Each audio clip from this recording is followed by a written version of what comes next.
So this may not be the typical 2-week wait video that you were expecting.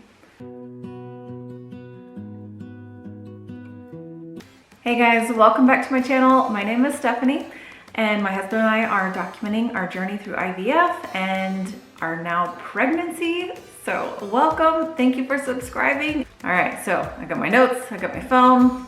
We are ready to do this. I'm ready to walk you through my 2 weeks that we were waiting to get our pregnancy test or pregnancy results. So unfortunately, or fortunately for me, I didn't exactly experience the typical pregnancy symptoms. I didn't experience a whole lot at all, and so I didn't even think that I was pregnant.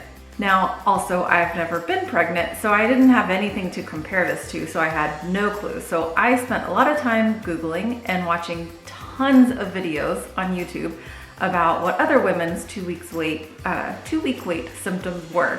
So that's what I was kind of basing all of my stuff on.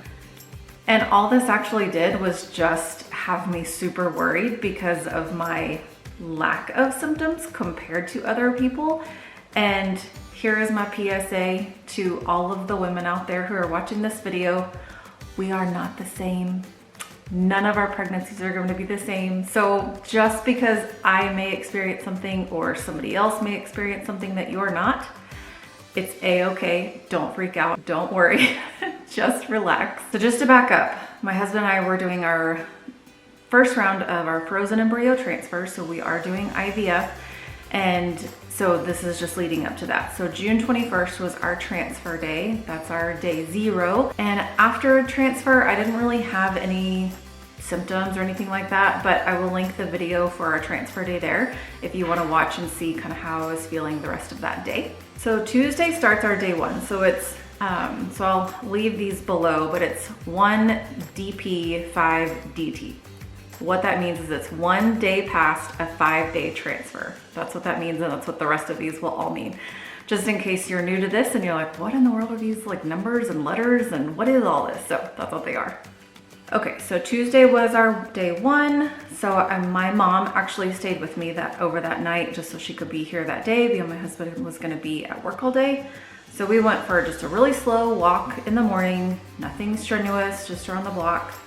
I did have a headache that day, but I just attributed that to me laying around a lot because that's what they want you to do, but that's why I had a headache, or that's why I say I did. I was really tired this day, so I took 2 naps. I am not a nap person, so for me, that's just crazy. And I just wrote down as it because like medication. Maybe, I don't know. But that was pretty much it for the first day. Again, I was laying around a lot, just kind of chilling out on the couch. My mom and I were just watching movies. Okay, so on day 2, I went back to work. I am working from home still, so back to work. Still just trying to take it easy though while I was here.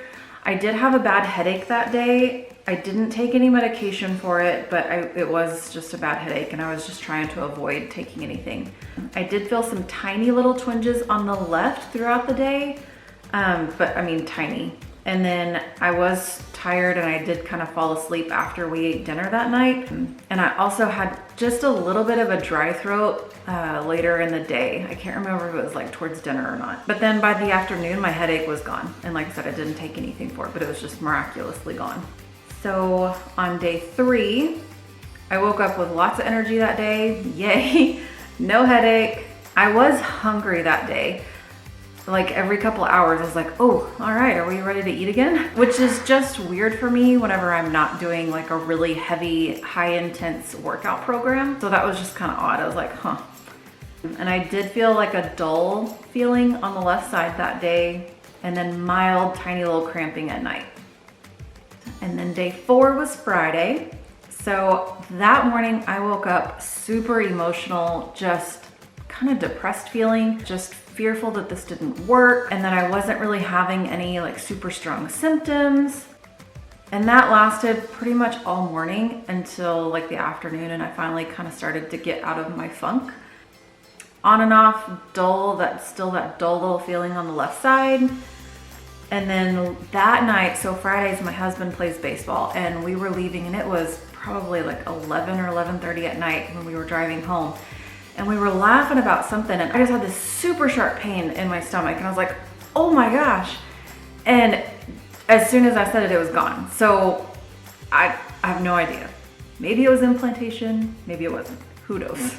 And that's kind of it. That's where it just really stopped. I stopped noticing a whole lot of stuff. And so the rest of the days are kind of boring. So I hope you stay with me, but days 5 and 6, so Saturday and Sunday, slight tiny cramps.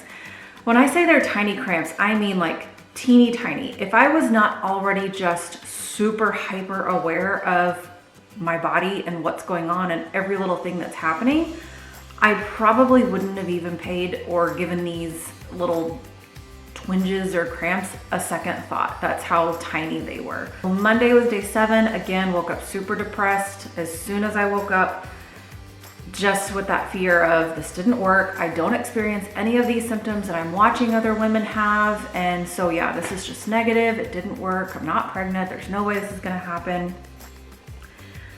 And still just having those slight teeny tiny cramps.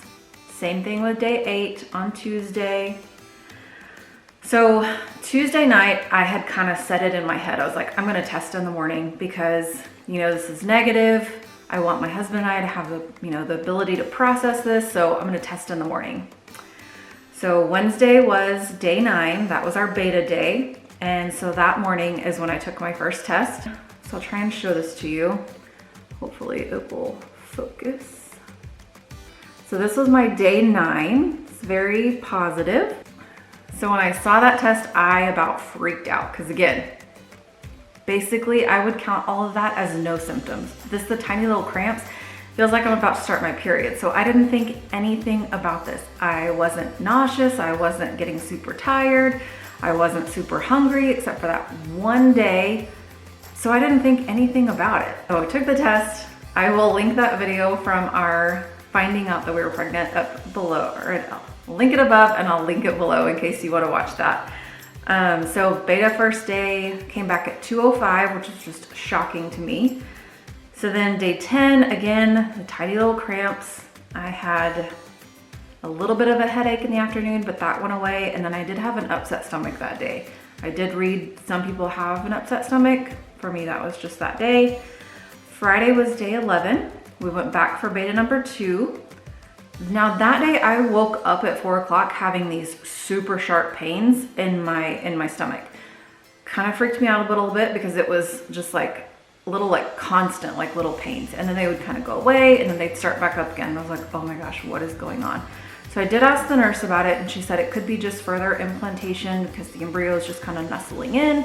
So she's like, nothing to worry about. As long as there's no blood, nothing to worry about. So I was like, okay, take your word. So beta number 2 came back at 6:15. Oh, it was crazy, we tripled. So day 12 would have been Saturday, and that's whenever I kind of stopped tracking everything, but I did go ahead and take another pregnancy test. Let's get this guy to focus. There we go. So you can see that the test line is a lot darker than the control line. So everything was looking great there, but that was it, just tiny little cramps that day, nothing crazy. So again, I wanted to make this video, and that's why I said, this is not your typical 2-week wait symptom video where I tell you, I have all of the symptoms and I'm super tired and I'm super hungry and I'm starting to get nauseous and my boobs are big. That's not it. So either that's fortunately for me or unfortunately, it does make me a little nervous because I'm not experiencing a whole lot, and I'm grateful that I feel so good, but it does make me a little worried until we get to our first ultrasound and we can hopefully hear a little heartbeat. I will probably breathe a little bit better, but right now I feel like I can't take that real big deep breath until we know for sure everything is okay. So that is it. I just wanted to make this so that you know that if you are in the boat that I am and you're not experiencing anything, there's nothing wrong. There is nothing wrong with it. Our little babies are giving us a break for right now. And like you read also, you know, some women we develop later in the pregnancy. So our symptoms come later in the pregnancy. Like I said, there are no pregnancies that are the same. I have learned through watching other videos and talking with my friends. So just know that everything's okay and don't freak out if you don't have any symptoms like I don't. So I hope you found this video helpful. If you did, make sure you give it a big thumbs up, click that little subscribe button. And I just want to thank you guys so much. And a plane, of course there would be a plane going by.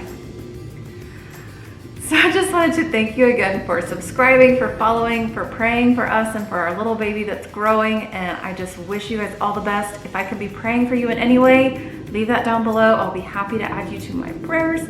And I just wish you guys the best. Have a wonderful day. I will talk to you guys next Monday. Take care and God bless.